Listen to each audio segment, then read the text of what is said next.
Assalamualaikum warahmatullahi wabarakatuh.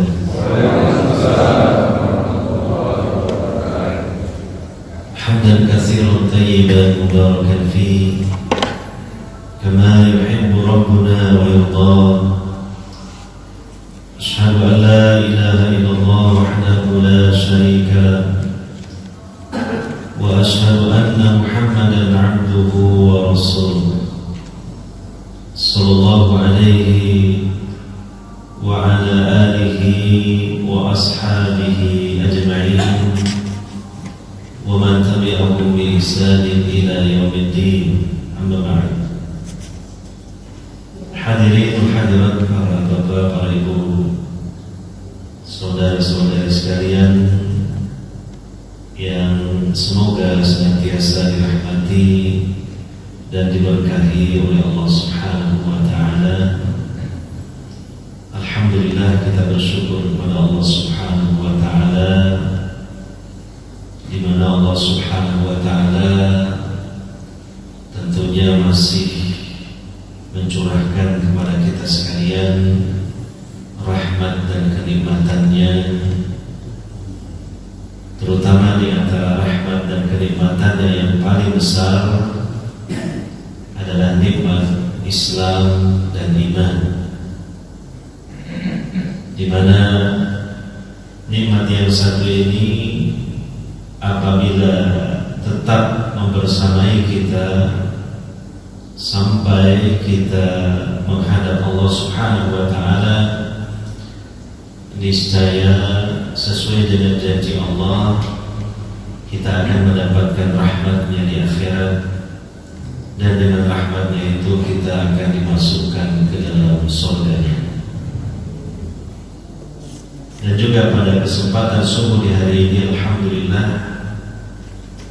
masih kita di bulan Dzulqa'dah, salah satu dari 4 bulan haram, 4 bulan yang disucikan dan dimuliakan oleh Allah Subhanahu wa taala, di mana kebaikan-kebaikan dan amal soleh dari hambanya yang mukmin dan mukminah ganjarannya dilipat gandakan oleh Allah Subhanahu wa taala. Dan kita pada kesempatan subuh kali ini dapat hadir di masjid ini untuk melaksanakan sholat subuh secara berjamaah, dan sekaligus hadir di majelis ilmu. Tentunya untuk thalabul ilmi ini juga merupakan ibadah yang sangat agung. Semoga Allah Subhanahu wa taala menganugerahkan kepada kita keikhlasan di dalam melaksanakannya, sehingga berikutnya Allah juga menganugerahkan kepada kita ganjaran yang besar. Hadirin wa hadirat yang dimuliakan oleh Allah Subhanahu wa taala, kita kaji kembali kitab Riyadhus Shalihin, memasuki bab yang baru, yaitu bab yang ke-43, babu ikrami ahli baiti Rasulullah sallallahu alaihi wasallam wa bayani fadlihi. Bab mengenai memuliakan ahli baitnya Rasulullah sallallahu alaihi wasallam, keluarga besarnya Rasulullah sallallahu alaihi wasallam, dan penjelasan tentang keutamaan mereka. Ini bab penting untuk kita pelajari, dan ini bagian dari cinta kepada Rasulullah SAW, yaitu dengan memuliakan, menghormati, dan memenuhi hak-hak dari keluarga besar Rasulullah SAW yang diistilahkan dengan ahlu baiti Rasulullah SAW, atau biasa kita lisan orang Indonesia menyebut ahlul bait.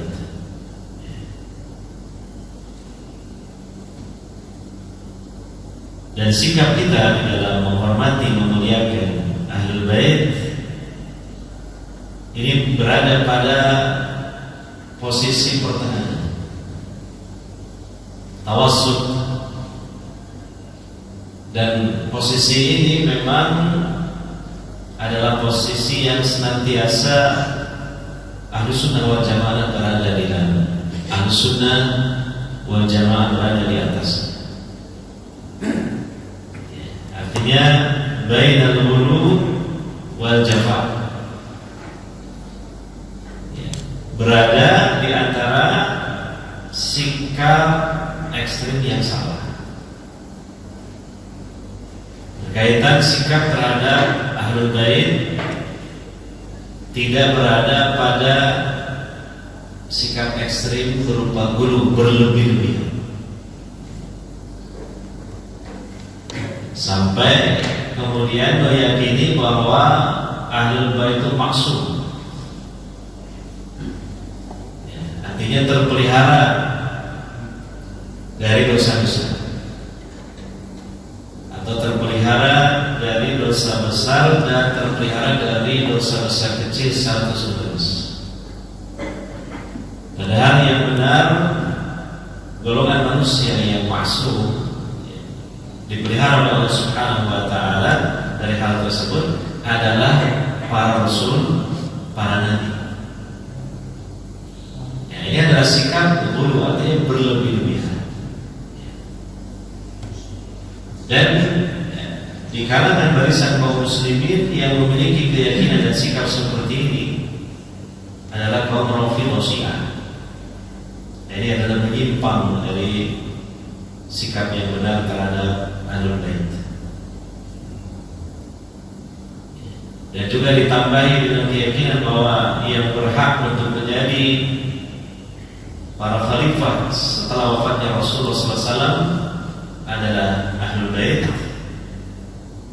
dan tidak menganggap benar atau tidak absah khalifah-khalifah selain mereka. Mereka tidak meyakini absah kekhilafahan Abu Bakar As-Siddiq. Demikian juga kekhilafahan Umar bin Khattab dan juga kekhilafahan Utsman bin Affan. Ini sekali lagi adalah sikap yang salah, berlebih-lebihan terhadap ahlul bait.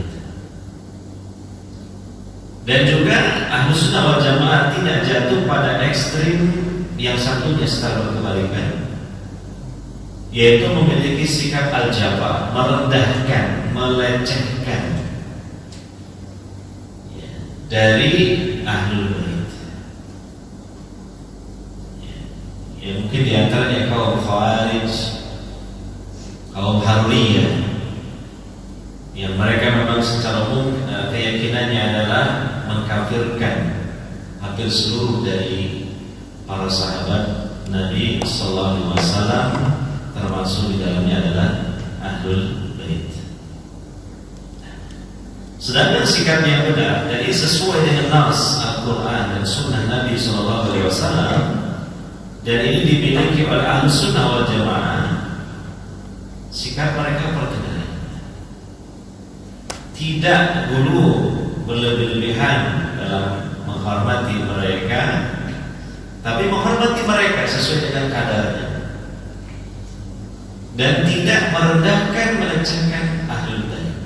Ini sungguh ada sikap yang sangat salah dan tercela, tidak sesuai dengan nas Al-Quran dan juga nas hadis Nabi Sallallahu Alaihi Wasallam. Imam Nawawi rahimahullah ta'ala, sebagaimana biasanya di dalam memulai setiap bab dalam kitab Riyadhus Shalihin ini, menyertakan dalil dari ayat-ayat Al-Quran, kemudian disusul dengan penyebutan hadis-hadis Nabi Sallallahu Alaihi Wasallam. Berkaitan dengan bab ini, pertama sampaikan firman Allah Subhanahu Wa Taala surah Al-Ahzab ayat 33. Allah Subhanahu Wa Taala berfirman, Innama yuridullahu liyudhiba ankumur rijsa ahlal baiti wa yutahhirakum tathira.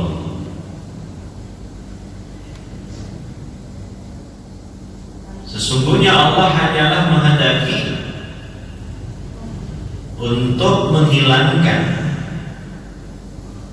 dari kalian kotoran. Rijs itu bisa diartikan najis atau juga kotoran. Dan yang dimaksud dalam ayat ini bukan najis atau kotoran secara hissi, secara zat, tapi maksudnya kotoran atau najis secara ma'nawi. Maksudnya Allah membersihkan mereka, memberikan rekomendasi atas mereka tidak jatuh dalam dosa-dosa besar, terutama yang mencederai kehormatan dan nama baik mereka. Allah menghilangkan hal tersebut dari mereka. Maksudnya siapa? Ahlul bait, wahai ahlul bait, keluarga besarnya Nabi Sallallahu Alaihi Wasallam, dan mensucikan kalian dengan sebenar-benar pensucian. Nah, ini ayat ini konteksnya ini berkaitan dengan keluarga Nabi Sallallahu Alaihi Wasallam, terutama istri-istri Nabi Sallallahu Alaihi Wasallam. Karena istri-istri Nabi Sallallahu Alaihi Wasallam itu bagian dari ahlul bait Nabi. Ini yang benar berdasarkan dalil, terutama dalam Al-Quran. Yang ini berbeda dengan keyakinannya kaum Rafidhah Syiah, yang mereka tidak menganggap bahwa istri-istri Nabi SAW termasuk ahlul bait. Bahkan senyata-nyata ya di dalam lisan-lisan mereka dan apa yang tertera dalam kitab-kitab mereka itu sangat benci bahkan melaknat ibunda Aisyah radhiyallahu anha. Dan ini adalah salah satu poin dari kekufuran mereka yang dinyatakan oleh para ulama Ahlussunnah. Saya pun seandainya menukil atau menyampaikan, rasanya lisan ini berat untuk menyampaikannya, dan tidak mungkin hampir pada kesempatan kali saya menyampaikannya. Bagaimana kotornya lisan-lisan mereka dan tangan-tangan mereka ketika menorehkan tinta di atas buku-buku mereka yang berisikan cercaan dan laknat kepada ibunda Aisyah radhiyallahu anha. Adapun mungkin yang tersebar di media sosial, di internet, bahwa mereka Rafidhah Syiah mengatasnamakan pecinta ahlul bait, maka itu dusta, bohong. Karena di antara ahlul bait adalah istri-istri Nabi SAW. Sedang mereka mencerca Aisyah, kemudian kedua Hafsah. Kenapa? Karena kedudukan dua orang dari ayah dari kedua istri Nabi SAW yang mereka sangat membenci, di mana adalah Aisyah adalah putri Abu Bakar As-Siddiq radhiyallahu anhu, dan Hafsah adalah putri dari Umar bin Khattab. Mereka menyebut sahabat yang mulia ini dan orang terbaik dari umat Nabi SAW setelah Nabi Muhammad SAW sebagai buah berhala Quraisy. Itu ada dalam kitab-kitab mereka. Makanya saya sedikit menyinggung tentang mereka Rafidhah Syiah sebagai bentuk tahdir dan peringatan kepada kita kaum muslimin, karena mereka mengatasnamakan Islam dan muslimin padahal akidah mereka jauh dari Islam. Dan lagi pula dakwah mereka sudah tersebar di seantero muka bumi ini, termasuk di negeri kita ini sejak dulu, dan itu terus disebarkan baik melalui penerbitan buku-buku, melalui penerbit yang mereka miliki, lembaga-lembaga yang mereka dirikan, dan juga terutama lewat media sosial mengatasnamakan kalimat yang indah tapi hakikatnya tidak seindah namanya. Mereka menyebut diri mereka pecinta Ahlul Bait. Ini adalah akidah yang berbahaya, bisa merusak akidah kita yang sahih dan bahkan bisa membatalkan Islam dan iman kita. Nah, maka di sini sangat relevan sekali menyinggung hal tersebut, karena pembahasan yang kita bahas tentang sikap yang benar adalah memuliakan ahli bait Rasulullah SAW. Dan sekali lagi di antara ahli bait itu adalah istri-istri Nabi SAW. Pada ayat 33 surah Al-Ahzab sebenarnya juga ada ayat sebelumnya yang memang konteksnya itu berkaitan dengan istri-istri Nabi SAW,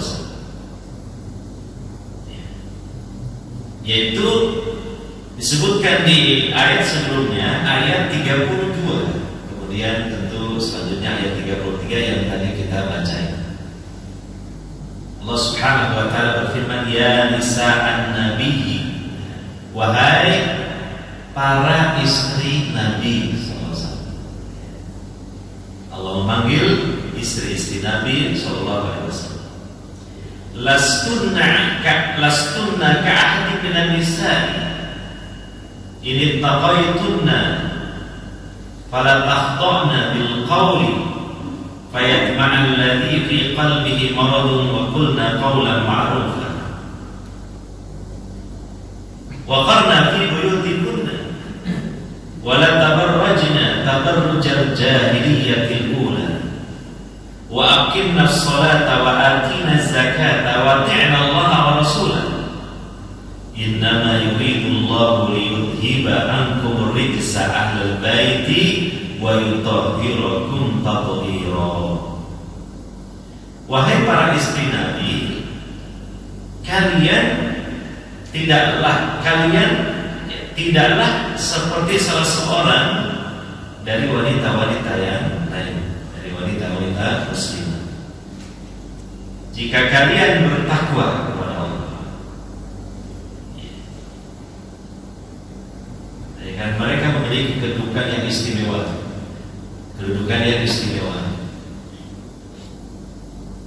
Istri Nabi SAW di dunia dan di akhirat, dan juga mereka adalah ummahatul mukminin, para ibunda kaum mukminin. Maka jika mereka bertakwa kepada Allah, jadi ketakwaannya itu melebihi daripada ketakwaan wanita yang lain di sisi Allah. Tapi sebaliknya kalau berbuat dosa, maka dosanya pun lebih besar dibanding dari yang dilakukan oleh wanita yang lain. Maka janganlah kalian menundukkan ucapan, artinya ketika berbicara dengan laki-laki yang lain, jangan sampai kemudian melunak-lunakkan kata-kata atau mendayu-dayukan ucapan, sehingga muncullah keinginan di hati orang yang di dalam hatinya ada penyakit syahwat kepada wanita. Maka jangan melakukan hal tersebut, jangan berkata-kata seperti itu. Jadi perkataan yang biasa saja, yang seperlunya dan secara tanda saja. Dan berkatalah perkataan yang ma'ruf. Dan hendaknya kalian berdiam diri di rumah-rumah kalian. Jangan kalian bertabarruj sebagaimana tabarrujnya kaum jahiliyah terdahulu. Tabarrujnya wanita-wanita jahiliyah ketika mereka keluar dari rumah mereka, ya, menyingkap aurat mereka, berjalan berlenggak-lenggok mengundang syahwat bagi lawan jenis. Itu adalah kebiasaan wanita-wanita masa jahiliyah dahulu seperti itu. Maka jangan diikuti seperti itu. Dan tegakkanlah sholat, tunaikanlah zakat, taatilah Allah dan Rasulnya. Sungguhnya Allah hanyalah menghendaki supaya menghilangkan dari kalian kotoran, wahai ahlul bait. Perhatikan di sini, ini dalil bahwa istri Nabi SAW termasuk ahlul bait. Tadi di ayat 32 Allah menyebut tentang istri Nabi SAW, kemudian dilanjutkan di ayat 33 dan Allah menyebut ahlul bait, wahai ahlul bait. Maksudnya siapa? Istri-istri Nabi SAW. Dengan demikian istri Nabi SAW termasuk dari ahlul bait. Wa yutahhirukum tathira, dan Allah menghendaki untuk mensucikan kalian dengan sebenar-benar suci. Hadirin wa hadirat yang dimuliakan oleh Allah Subhanahu wa taala. Berkaitan dengan ahli bait Rasulullah SAW, keluarga besar Rasulullah SAW, maka itu terbagi menjadi dua kelompok. Kelompok pertama adalah ahlul bait Nabi, tapi mereka kafir, kufar.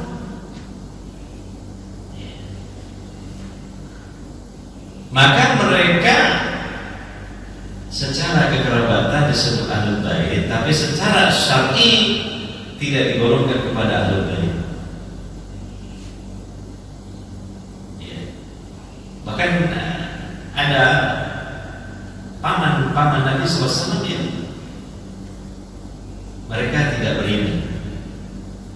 Artinya ini dekat sekali kekerabatannya dengan Nabi SAW. Dan secara kekeluargaan ya, bagian dari ahlul bait, tapi tidak masuk ahlul bait dalam kategori syariat. Sebut saja di antara paman-paman Nabi SAW yang tidak beriman adalah Abu Thalib dan Abu Lahab.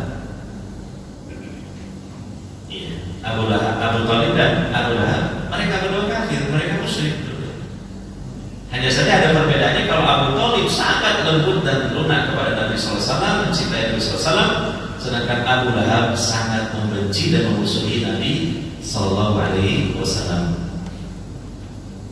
Sampai Abu Lahab saking bencinya ini kepada keponakannya ini mengganti nama Nabi Muhammad yang artinya adalah orang yang banyak pujian menjadi Mudammam. Dari Muhammad menjadi Mudammam, orang yang banyak celaan artinya. Maka Allah pun menurunkan satu surat lengkap yang isinya melaknat Abu Lahab dan istrinya, yaitu surah apa?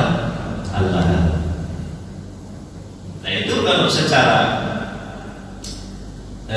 kekeluargaan dekat sekali dengan Nabi SAW.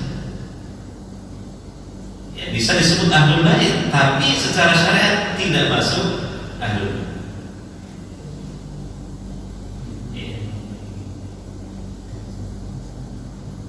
Oleh karena itu juga termasuk keturunan Nabi SAW,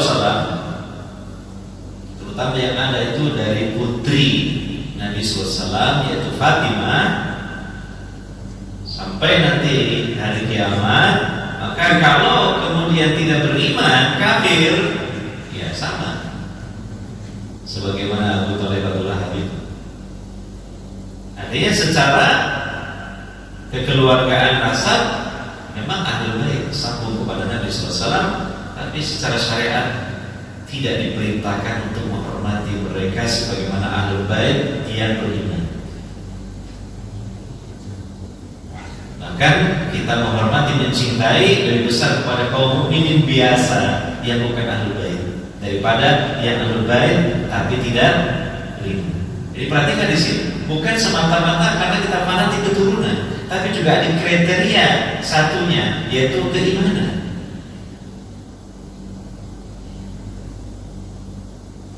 Jadi pada Ahlul Bait yang secara syariat diperintahkan untuk menghormati, mencintai mereka, melebihkan daripada mukmin yang lain, karena ada dua hal yang ada pada mereka. Pertama, qarabat, kekerabatannya dengan Nabi SAW. Yang kedua, al-iman, keimanan. Nah, ini Ahlul Bait golongan yang pertama. Yang kedua, Ahlul Bait yang inilah kita secara syariat diperintahkan oleh Allah Subhanahu wa taala. Dan masuk dari wasiat Rasulullah SAW untuk kita menghormati, memuliakan, mencintai mereka. Yaitu orang-orang mukmin yang ada hubungan kekerabatan dengan Nabi SAW, dan juga adalah istri-istri Nabi SAW dan dzurriyyahnya Nabi SAW, anak keturunannya Nabi SAW, terutama melewati jalur nasab putri Nabi Fatimah sampai hari kiamat. Maka disebutkan dalam dalil bahwa Imam Mahdi yang ditunggu-tunggu oleh kaum muslimin, kaum mukminin, yang akan tampil menjelang hari kiamat, itu juga adalah dzurriyyahnya Nabi SAW dari nasab Hasan bin Ali bin Abi Thalib, bukan Husain. Dan Hasan bin Ali bin Abi Thalib adalah salah satu dari putra Fatimah binti Rasulullah sallallahu alaihi wasallam. Jadi secara yang pandang kita mengenal Ahlul Bait itu siapa? Ya. Dan ya mungkin ada ilmu tersendiri mengenai nasab untuk mungkin dzurriyyahnya Nabi, keturunan Nabi SAW yang hidup sekarang. Sanad dari ini biasanya orang-orang Arab sangat ahli di bidang ini karena kultur mereka itu memang ada ilmu tentang nasab,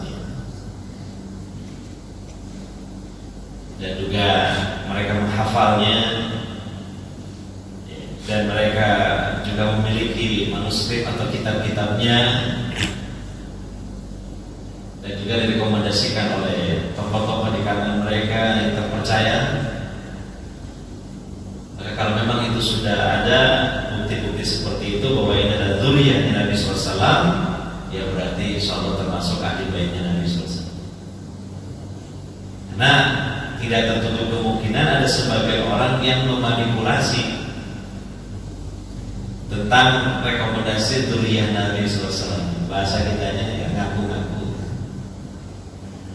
Kalau memang ternyata tidak terbukti, tidak kuat, ya itu bisa jadi memang ya ngaku-ngaku saja. Karena tentu ya ini adalah suatu kedudukan yang tinggi di antara kaum muslimin kalau disebut Ahlul Bait, sehingga mungkin sebagian orang yang tidak baik hatinya itu tentu berambisi untuk memiliki titel ini, karena supaya ya dihormati, ya supaya ditempatkan di satu maqam atau posisi yang istimewa dalam pandangan kaum muslim.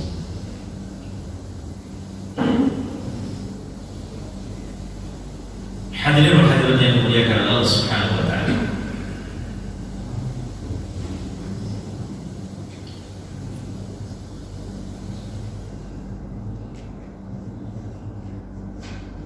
Kemudian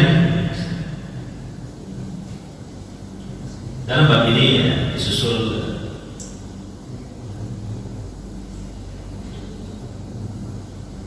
atau juga mungkin ayat yang kedua yang kita sampaikan yang terlewat.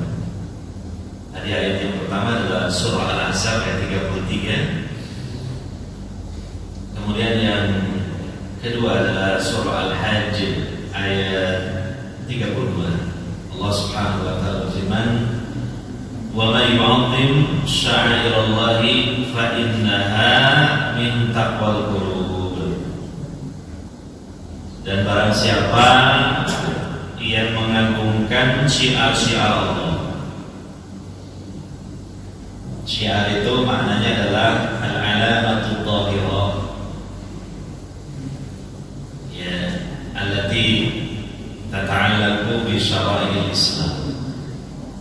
Tanda-tanda yang tampak yang berkaitan dengan syariat Islam. Ya, seperti berkaitan dengan masalah waktu, ya, ada bulan-bulan yang dihormati, dimuliakan Allah Subhanahu wa taala. Misalnya bulan Ramadan, demikian juga 4 bulan haram, yaitu Dzulqa'dah, Dzulhijjah, Muharram dan Rajab. Maka ini disebut juga syiar dari sisi waktu. Demikian juga ada tempat yang juga ini syiar, dihormati, dimuliakan oleh Allah Subhanahu wa taala, seperti Al-Haramain, dua tanah suci Makkah Madinah. Demikian juga 3 masjid yang disyariatkan untuk diziarahi karena memiliki keistimewaan daripada masjid-masjid yang lain, yaitu Al-Masjidil Haram. Siapa yang sholat di situ adalah 100.000 kali lipat dibanding di masjid-masjid yang lain. Demikian Masjid Nabawi yang sholat di situ adalah 1000 kali lipat dibanding di masjid yang lain.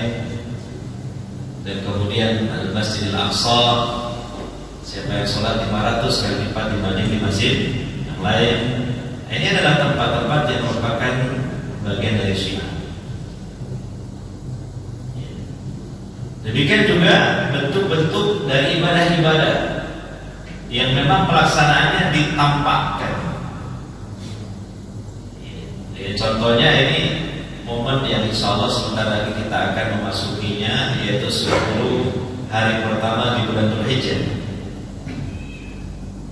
Ya, yang para ulama saja sampai berselisih. Ada 10 hari, ya, di 2 bulan mana yang lebih utama? Pertama 10 hari pertama Dzulhijjah, yang kedua 10 hari terakhir Ramadan. Mana yang lebih utama? Sama-sama 10 hari ini, sama-sama punya keistimewaannya. Maka sebagian ulama menjelaskan, kalau dilihat dari siangnya, yang lebih utama adalah 10 hari pertama Dzulhijjah. Tapi kalau dilihat dari malamnya, yang paling utama adalah 10 hari terakhir Ramadan atau 10 malam terakhir Ramadan, karena di dalamnya ada Lailatul Qadar. Ya.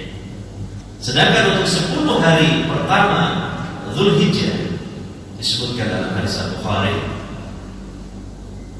bahwa tidak ada amal dari amal-amal yang soleh yang dilakukan dibanding hari-hari yang lain yang lebih dicintai oleh Allah Subhanahu wa taala ketimbang 10 hari pertama Dzulhijjah.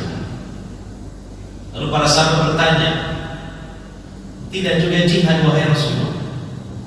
Tidak juga jihad. Pada jihad tidak bisa mengalahkan amal soleh yang dilakukan di 10 hari pertama Dzulhijjah, kecuali orang yang jihad seperti ini.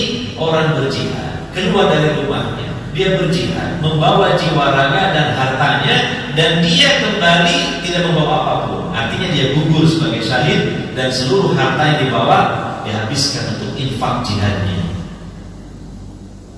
Baru bisa mengumpuli amal soleh yang dilakukan di 10 hari pertama bulan Dzulhijjah. Maka ini bagian dari persiapan, karena kita sudah berada di tanggal 26 Dzulqa'dah sekarang ini, sudah di penghujung bulan Dzulqa'dah, dan insya Allah sebentar lagi masuk, ya, bulan Dzulhijjah. Maka bagian dari mengagungkan syiar Allah, dan ini termasuk tanda ketakwaan hati seseorang, ya, kita betul-betul mengagungkan 10 hari pertama Dzulhijjah dan mengisi dengan banyak ibadah dan amal soleh, dan berusaha menghindarkan diri dari maksiat. Termasuk di dalamnya disunnahkan berpuasa sunnah mutlak mulai tanggal 1 sampai tanggal 9. Artinya tanggal 1 sampai tanggal 9, yang tanggal 1 sampai 8 itu puasa sunnah mutlak, yang tanggal 9-nya puasa hari Arafah.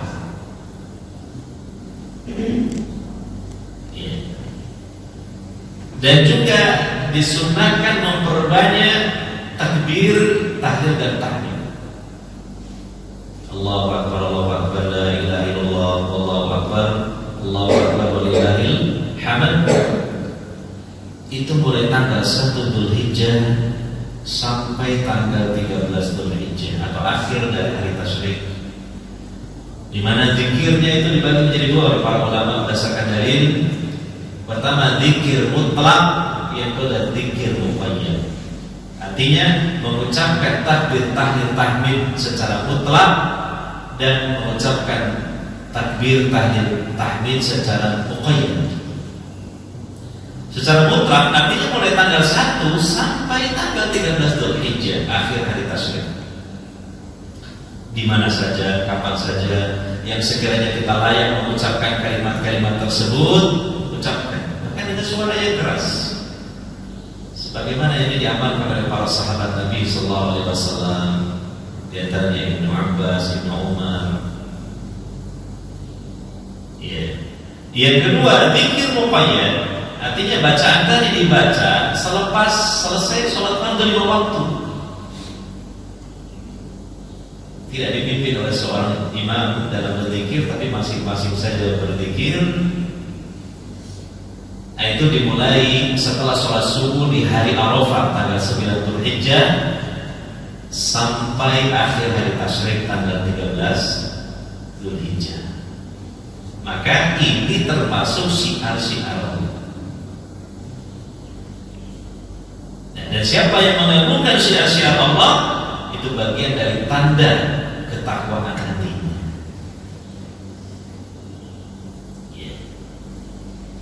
Nah, termasuk juga syiar-syiar Allah adalah apa? Memuliakan, menghormati ahli baitnya Nabi SAW. Karena ini adalah perintah Allah dan wasiat Rasulullah SAW yang memang diumumkan untuk seluruh kaum muslimin, untuk seluruh kaum mukminin semenjak wasiat Nabi SAW tersebut sampai nanti menjelang hari kiamat.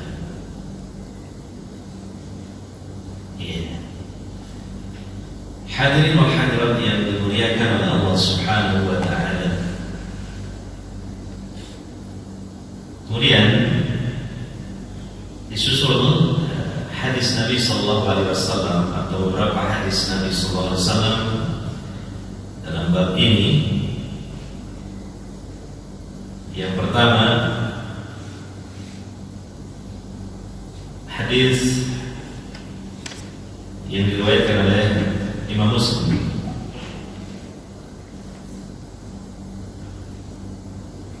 wa Yazid ibn Hibban qala, dari Yazid bin Hibban beliau mengatakan, intalaqtu ana wa Husain bin Sabr, saya beranjak pergi dan juga Husain bin Sabr, wa Amr bin Muslim, demikian juga Amr bin Muslim, jadi adalah kalangan tabi'in, ila Zaid bin Arqam radhiyallahu anhu, menghadap Zaid bin Arqam, sahabat Nabi SAW, Zaid bin Arqam radhiyallahu anhu. Falamma jalasna ilaihi, maka ketika kami telah duduk di samping Zaid bin Arqam,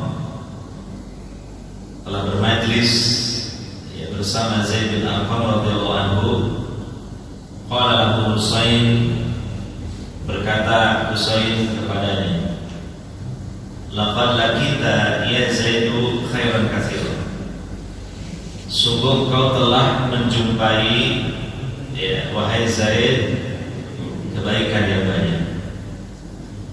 Ra'aita Rasulullah sallallahu alaihi wasallam, engkau melihat langsung Rasulullah SAW.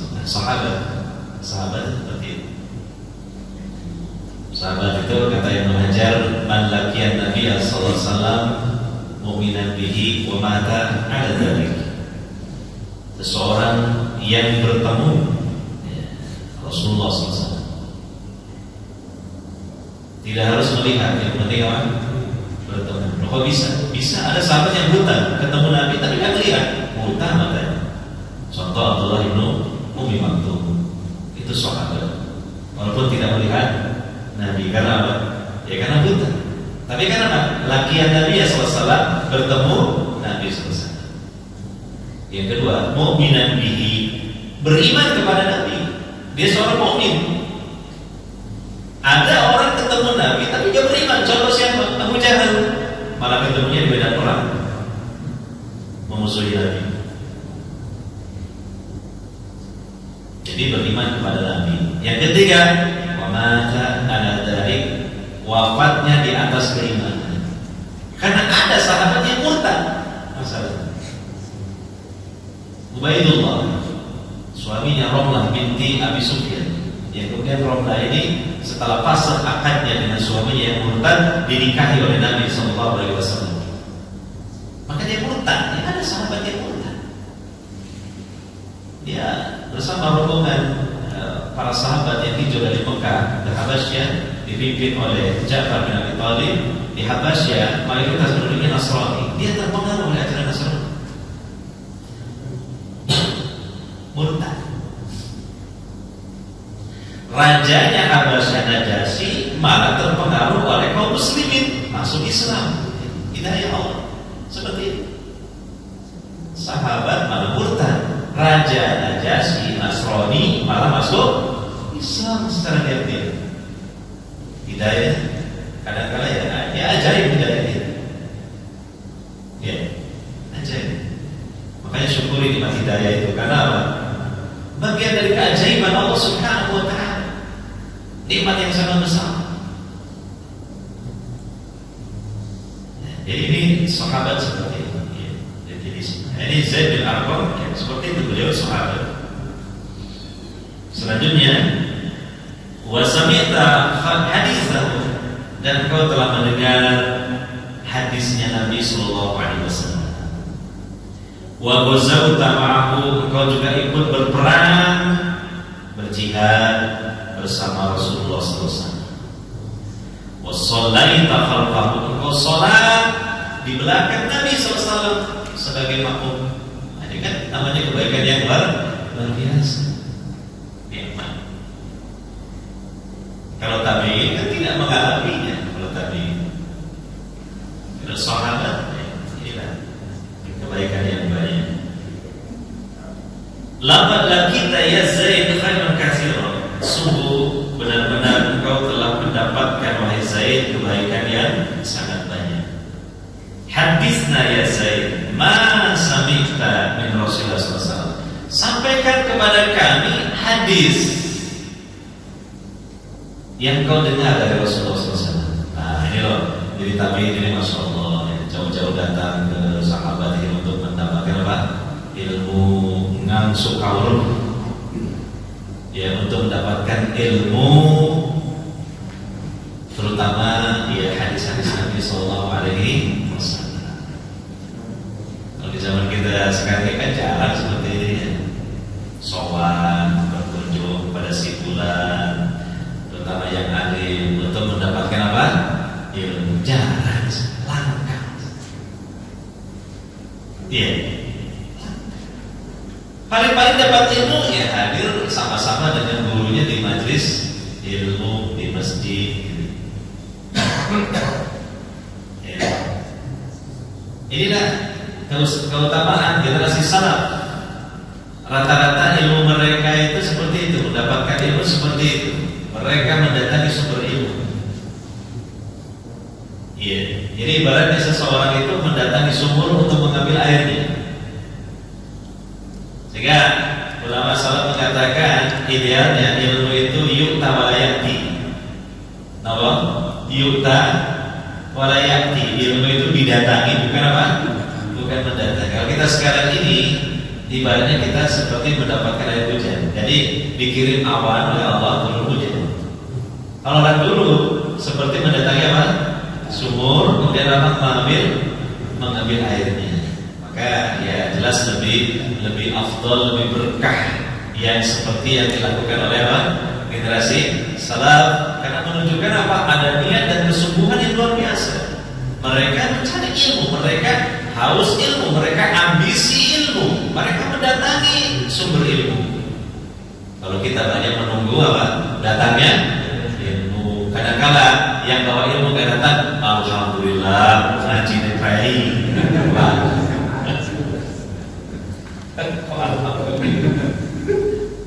Oh, saya dikatakan, alhamdulillah, saya dikatakan.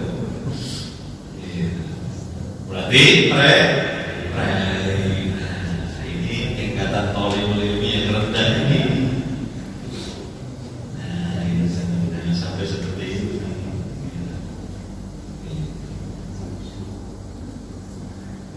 Ya, dan habis waktunya.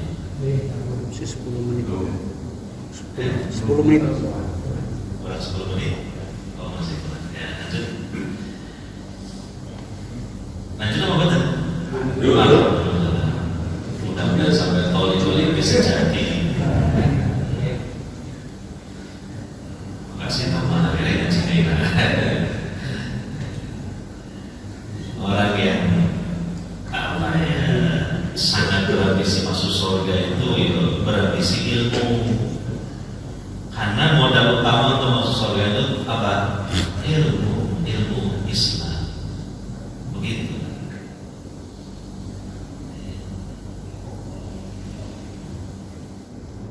Orang Zaid bin Arqam mengatakan, "Ya akhi, wahai putra saudara, wallahi laqad kabirat sini. Aku ini sudah tua, sudah sepuh. Wa qad ma'ahdi, dan aku sudah lama ditinggal wafat oleh Nabi SAW. Wa nasitu ba'dal ladzi kuntu a'ni min Rasulillah SAW, dan aku terlupa sebagian apa yang telah aku hafal dari Rasulullah SAW. Jadi jujur aja ya gitu. Tidak semua hadis-hadis Nabi dia lupa, tapi sebagian lupa. Iya. Jadi bukan semua, sebagian.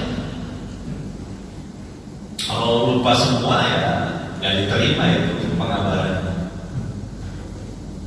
Namanya itu rawi mukhtalif. Kalau dalam ilmu mustalahul hadis, rijalul hadis, ada rawi mukhtalif. Apa mukhtalif itu?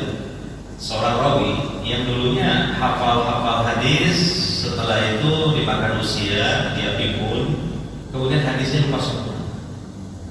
Maka kalau dia meriwayatkan hadis sebelum pikun, diterima hadisnya. Tapi kalau sudah pikun, nggak diterima hadisnya.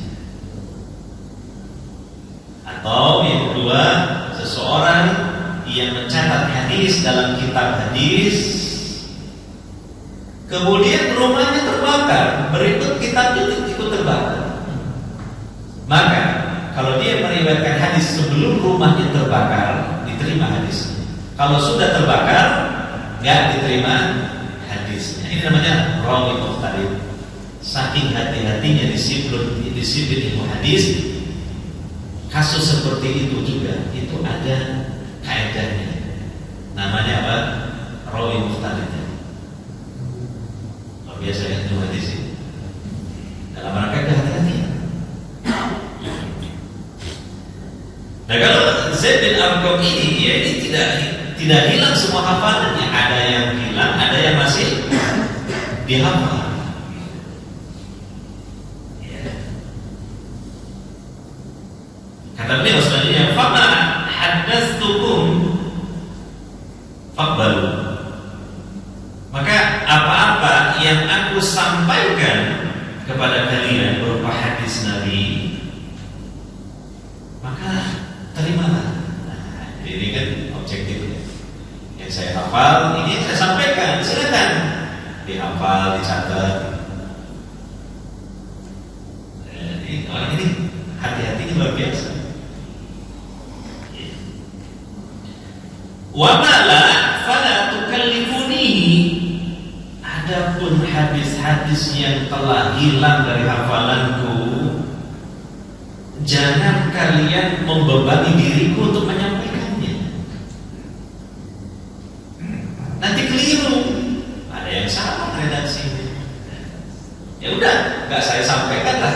Kalau yang sifatnya itu lupa-lupa ingat, lebih banyak lupanya daripada ingatnya. Atau mungkin ingat-ingat lupa, walaupun ingat ada yang lupa. Yang betul-betul ingat saja yang akan saya sampaikan kepada kalian, silakan kalian hafal dan catat. Luar biasa hati-hatinya dalam menyampaikan itu, nggak sembarangan. Padahal ini sahabat, ya, hidup bersama Nabi SAW, sering menyertai Nabi SAW dalam berbagai kondisi. Masya Allah, betapa hati-hatinya ini sahabat Zaid bin Arqam. Subhanallah, dan beliau mengatakan, qama Rasulullah SAW yawman fina. Rasulullah SAW berdiri di suatu hari di tengah-tengah kami, khatiban, menyampaikan ceramah atau khutbah, bima'in, di samping sebuah sungai kecil, ya, sungai kecil. Jadi ada semacam apa namanya, aliran air gitu, namanya di padang pasir kan, seperti di kita sungai-sungai. Jangan bayangkan kayak sungai berantas gitu. Nah, itu hampir nggak ada, ya. Kecuali di Afrika seperti sungai Nil kan gitu. Tapi kalau di wilayah Arab Saudi ya, nggak akan ketemu kayaknya, nggak akan ketemu. Ya. Jadi kalau ada air Arab Saudi itu pasti unik sekali, langka. Kalau ada aliran air sungai kecil itu, paling adanya kan mata air yang disebut oase. Yud'a khumman, itu disebut dengan khum. Nah, disebut khum dalam istilah orang Arab, saluran air tadi namanya khum. Baina Makkah wal Madinah, yang terletak di antara Makkah dan Madinah. Fahamidallah, kemudian Nabi SAW memuji Allah, wa asna alaihi, menyanjung Allah, wa wa'adha, menyampaikan mau'idhah, ya, menyampaikan nasihat, wa dzakkara, dan memberikan peringatan. Tsumma qala, kemudian Nabi SAW bersabda, amma ba'du, apa artinya amma ba'du? Adapun setelah itu, adapun setelah ini, ya. Ala ayyuhan nas, ketahuilah wahai sekalian manusia, fa innama ana basyarun yusiku an ya'tiya rasulu rabbi fa ujiba. Aku ini manusia, hampir-hampir saja utusan Rabbku mendatangiku, maka aku akan mengijabahinya. Maksudnya malakul maut. Jadi beliau sudah merasa sudah dekat dengan apa? Wafatnya. Wa ana tarikun fikum thaqalain, dan aku tinggalkan pada kalian dua hal yang berbobot. Ini termasuk wasiat Nabi. Berarti penting perkara ini untuk diperhatikan karena masuk dalam wasiat. Awwaluha kitabullah, yang pertama kitabullah Al-Quran. Nah, ini wasiat Nabi SAW. Fihil huda wan nur, di dalamnya terdapat petunjuk dan cahaya. Fakhudhu bi kitabillah, ambil oleh kalian kitabullah, wastamsiku bihi, dan berpegang teguhlah kalian dengan kitabullah. Fahassa ala kitabillah wa raghaba fihi. Rasulullah mendorong para sahabat dan memberikan semangat kepada para sahabat untuk perhatian terhadap kitabullah Al-Quran. Tentunya dibantu kita, ya, Tsumma qala, kemudian beliau bersabda, wa ahlu baiti. Nah, ini wasiat yang kedua setelah kita berdoa, ahli baitku. Nah, ini peristiwa Ghadirhum ini. Ghadirhum itu sungai kecil tadi daerah Hum antara Makkah dan Madinah. Ini dimanipulasi oleh orang Cina. Kalau kita nggak usah baca-baca, kalau barangkali menemukan mereka punya artikel bahwa ada istilahnya peristiwa besar bagi mereka namanya peristiwa Ghadirhum, di mana Nabi SAW menyampaikan wasiat. Kata mereka wasiatnya itu adalah bahwa kekhilafahan setelahku adalah untuk Ali bin Abi Thalib. Itu bohong, bukan itu isinya. Ya, bukan itu isinya. Berdasarkan riwayat yang terpercaya melalui Imam Muslim sanadnya, hingga sampai kepada sahabat Zaid bin Arqam tadi yang seperti itu orangnya hati-hatinya menyampaikan apa yang disampaikan oleh Nabi bahwa wasiat di Ghadirhum bukan itu. Ya. Tapi inilah ini wasiatnya ini berpegangan dengan kitabullah tadi ya. Kemudian apa? Wa ahlu baiti, ahli baitku, udzakirukumullah fi ahli baiti, aku ingatkan kalian akan Allah tentang ahli baitku. Udzakirukumullah fi ahli baiti. Nabi mengatakan 2 kali. Faqala lahu Usayd, berkata Usayd kepadanya, pada Zaid bin Arqam, wa man ahlu baitihi ya Zaid, siapakah yang dimaksud dengan ahli baitnya Rasulullah itu wahai Zaid? Alaisa nisa'uhu min ahli baitihi, bukankah istri-istri Nabi itu termasuk ahli baitnya? Nah, kalau orang Syiah adalah membenci Aisyah, dibenci Hafsah. Qala Zaid bin Arqam mengatakan nisa'uhu min ahli baitihi, istri-istri Nabi yang termasuk ahlul bait. Ya. Dan mereka melaknat mencerca Aisyah. Subhanallah. Naudzubillah. Kalau mencerca Aisyah, lisan kita berat mengatakan mereka ikut-ikutan seperti tuduhannya Abdullah bin Sabah dalam peristiwa hadisul ifki bahwa Aisyah selingkuh dengan sahabat Sofwan bin Al-Mu'attal. Baca kisah hadisul ifki.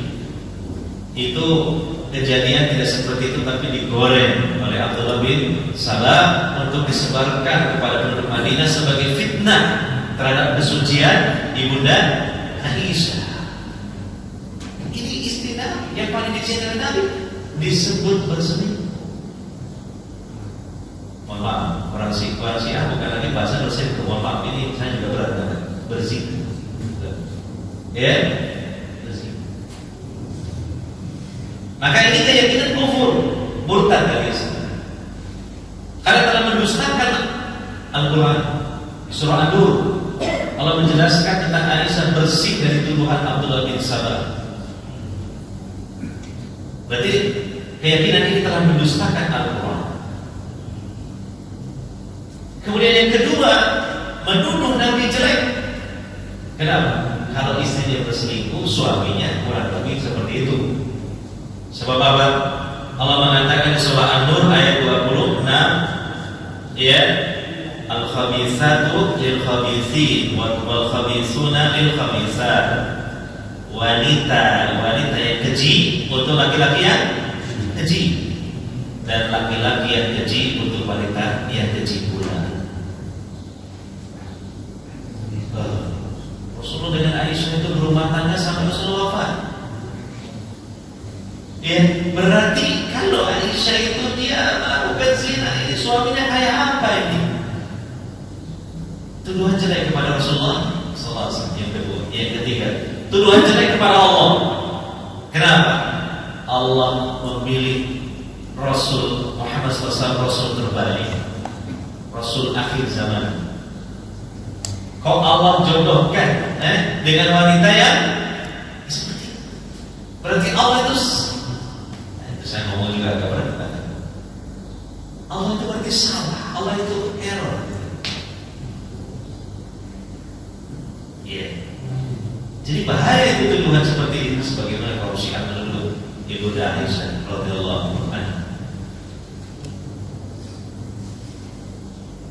Ya, telah mencintai kehormatan Ahlul Bait mereka.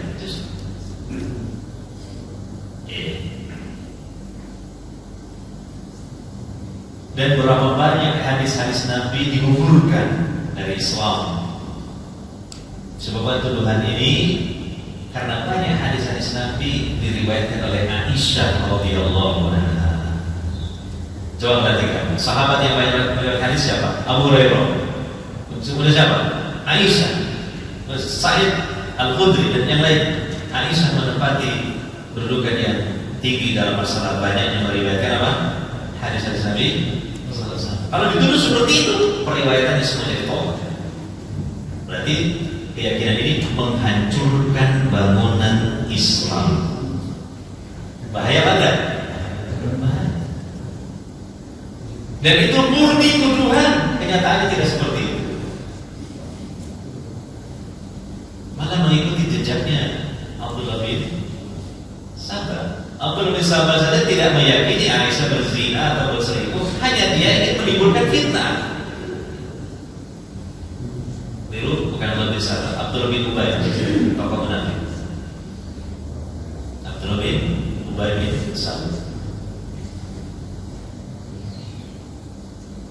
Coba perhatikan di sini. Ini perkara penting ya. Ini namanya akidah juga. Masuk dalam akidah dan ini masuk dalam manhaj. Ini penting sekali. Jangan sampai para ibu bapak sekalian, pahala kita habis dari ibadah haji kita, umroh kita, sholat kita, ta'lim kita dan sebagainya habis gara-gara apa? Punya keyakinan yang bisa membatalkan iman seperti ini, mencerca, melaknat, menuduh jelek istri Nabi SAW yang mulia, yang sangat dicintai oleh Nabi SAW. Yang Nabi SAW pernah ditanya oleh sebagian para sahabat, wahai Nabi, siapakah manusia yang paling kau cintai? Kata Nabi, Aisyah. Kata para sahabat, itu dari kalangan wanita. Kalau dari kalangan laki-laki, kata Nabi, Abuha, bapaknya. Siapa? Abu Bakar As-Siddiq. Dan itu orang Syiah yang paling dibenci, yaitu Abu Bakar As-Siddiq dan putrinya Aisyah. Ini keyakinan kotor sekali, menyimpang. Jangan sampai terpengaruh kita dengan seperti itu. Ya, habis pahala kita semua nanti kalau punya keyakinan seperti itu. Siapa yang rugi? Ya kita, dunia akhirat. Ya. Saya lanjutkan lagi sedikit lagi ya. Qala Abu Sa'id, berkata Abu Sa'id tadi yang masalah apakah bukankah istri-istri Nabi termasuk Ahlul Bait? Kata Zaid bin Arqam, ya istri-istri Nabi termasuk Ahlul Bait. Walakin Ahlul Baitihi man hurima shadaqah ba'dahu. Ya, akan tetapi Ahlul Bait itu pokoknya secara umum, ya artinya orang-orang yang sedekah itu haram bagi mereka ya, setelah Nabi SAW. Ya, di keluarga besar Nabi SAW, istri-istri Nabi, putra-putrinya beliau, kerabat-kerabat dekatnya dari Bani Hashim, itu haram menerima sedekah, baik sedekah wajib berupa zakat ataupun sedekah berupa sedekah sunnah. Yang dihalalkan untuk mereka dapatkan adalah ghanimah atau hadiah. Beda. Ya. Karena kata Nabi SAW, sedekah itu adalah min awsakhin nas, termasuk dari kotorannya manusia. Kotorannya manusia maksudnya dari harta yang kotor. Kotor di sini bukan berarti haram, ya bukan berarti haram. Seperti kata Nabi, penghasilan tukang bekam itu khabis, kotor. Bukan berarti penghasilan tukang bekam itu apa? Haram. Selama tidak mentarik ya. Maksudnya kotor itu ada unsur lain, bahwa di zaman dulu itu orang membekam itu kan dapat penghasilan dari kerja kotor-kotor, yaitu apa? Mengeluarkan darah orang itu kan kotor.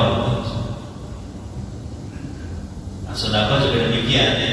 Kenapa ya, zakat itu sebagai sedekah? Kata Allah berfirman, ya, tutahhiruhum biha, mensucikan harta mereka. Artinya apa? Harta itu kalau belum dizakati ada kotorannya. Karena ada hak orang lain. Maka ini disebut kotor. Yang untuk Nabi dan keluarga Nabi yang mulia itu kurang pantas menerima. Itu disebut sebagai apa? Kotoran itu disebut. Makanya Nabi dan Ahlul Bait beliau tidak boleh menerima apa? Sedekah.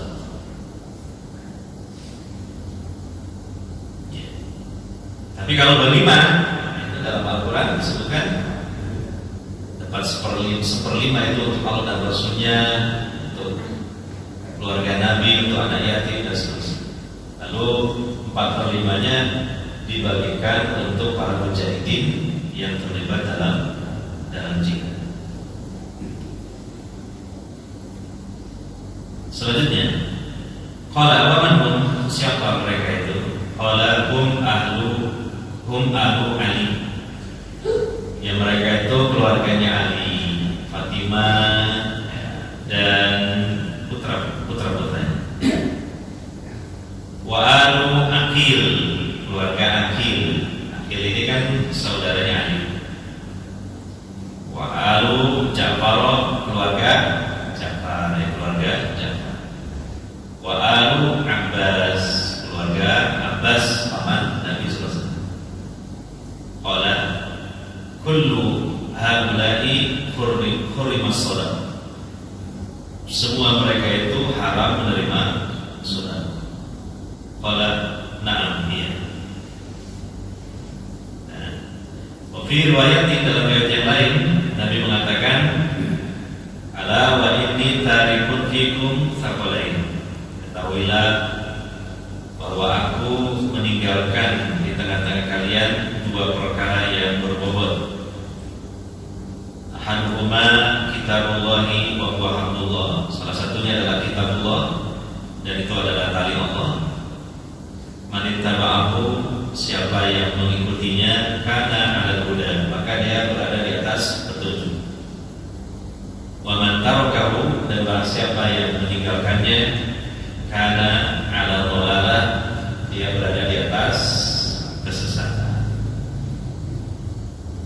Ya, ini saja dulu mungkin yang dapat kita bahas pada kesempatan kajian kita kali ini. Semoga bermanfaat. Mohon maaf dari saya bila ada tutur kata yang mungkin kurang pantas atau tidak berkenan di hati panjenengan semua. Ya.